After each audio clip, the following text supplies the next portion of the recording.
All right, he's back. Coach's Corner number 40 today.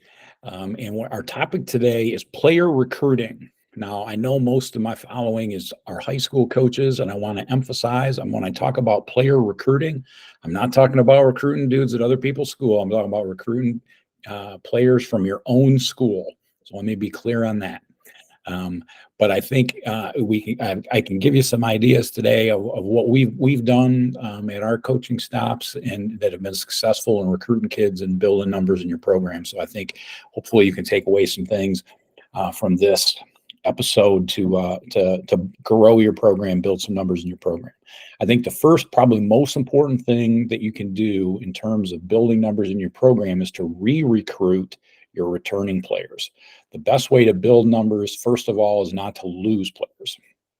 And some things to do to re-recruit those guys is to have individual meetings with them after the season, sit down and talk with them about how the season went and what the plans are for next year, and where the coaches kind of see them being and what their goals and aspirations are, both within your program and just out in life, how things are going in school. Show some genuine caring for them as a person beyond them as a player in your program. And have in football in particular, have their position coaches do the same thing. You know, if a kid's a wide receiver, defensive back, have those position coaches meet with them as well to build that connection there. Because one of the great advantages I found in football, because you do typically have a larger staff, is you have more opportunities for different people to connect with your kids. And I don't need the kids' attachment to the program to be me as a head coach, because our personalities might not click, but the personality of their position coach might. And so the more people you can have connecting with those players, the better off your chances of keeping them connected to your program.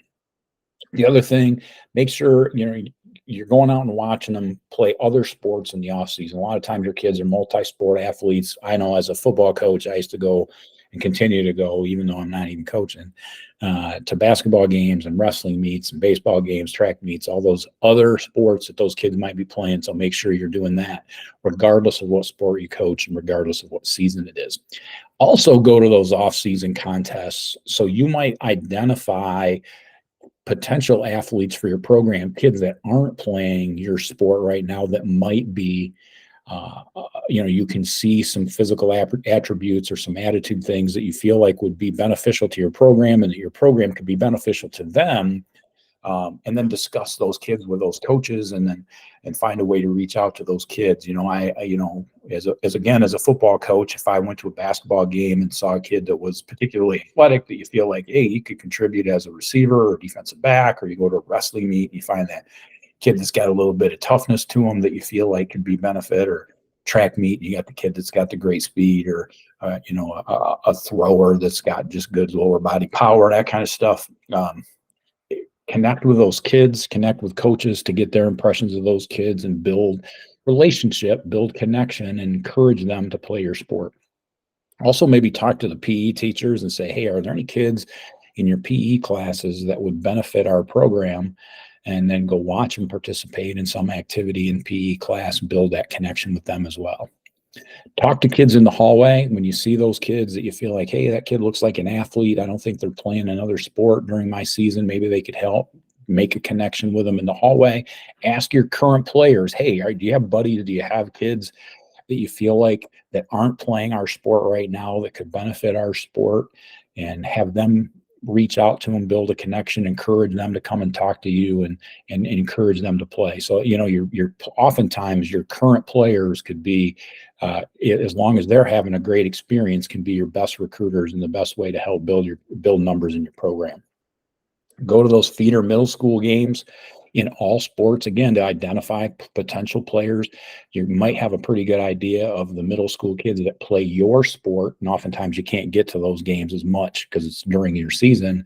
But if you go to those off-season sports, again, I would go to middle school track meets and middle school basketball and wrestling meets and see if I see some kids that could benefit the football program at those athletic events. And again, a lot of times you can talk to coaches and the PE teachers at the middle school to find out about those kids, reach out, build connections, pull them out of class here and there as the middle school might allow, so you can express your interest in them playing your sport. The other thing, the last thing that I'll leave you with is I would always, build a relationship with the counselors, so that when we had new transfers come in, that they would bring them down. And whenever there was a kid that looked like maybe any boy in particular, but that might be interested in football, they would make sure to bring them down to me in the PE area to introduce them to me, even if they didn't have a PE class, or they tried to get them in my class, so we could connect with them about the possibility of playing football. So, number of ideas there to help you recruit guys from your own school, or athletes, girls as well, in your program, because numbers are everything, particularly in a sport like football. The more numbers you can get out, the better off you're going to be in terms of success. And frankly, the more kids you have in your program, the more impact you can have in the world. And I think fundamentally that's what we're all about. You can't make them better people. You can't have a positive impact on them if they're not playing, they're not in your program. So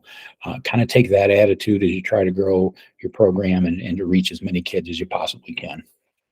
All right. Hope you got something. Hope you got at least one idea out of here that you can help. And if you did, like it, let YouTube know that you liked our video, so we can get into more hands. If you know somebody that might benefit, share it with them. Subscribe to our YouTube channel, and get more videos that you can get a real positive, some growth as a coach. So appreciate your time. Thanks for watching, and keep being that coach that your kids need you to be. See ya.